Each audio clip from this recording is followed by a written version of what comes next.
पाक पतन से bureau chief world news Pakistan Rao Waseem Akhtar की इस रिपोर्ट के मुताबिक बरसगीर पाक व हिंद के अजीम रूहानी बुजुर्ग, पंजाबी ज़ुबान के पहले सूफ़ी शायर और अजीम वलीउल्लाह हज़रत बाबा फरीदुद्दीन मसूद गंजशुकर रहमतुल्लाह अलैह के 784वें सालाना उर्स मुबारक की तकरीबात अपने उरूज पर पहुँच गईं। उर्स मुबारक के 10वें रोज़ मरकज़ी और रूह परवर रस्म बेहिश्ती दरवाज़ा की कुफल कुशाई की पुरवकार तकरीब मुनक़िद हुई, जिसमें मुल्क भर से आए हुए लाखों अकीदतमंदों ने शिरकत की। बेहिश्ती दरवाज़ा की कुफल कुशाई आस्ताना आलिया के सजादा नशीन दीवान मौदूद मसूद चिश्ती फारूकी ने की।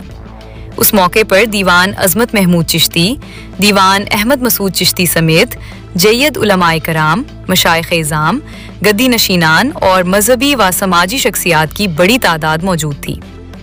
तकरीब में ज़िला इंतज़ामिया की जानिब से deputy commissioner Pakpattan Asif Raza, district police officer Javed Chaudhry और दीगर आला सरकारी अफसरान ने भी शिरकत की। कुफल कुशाई के साथ ही लाखों ज़ायरीन ने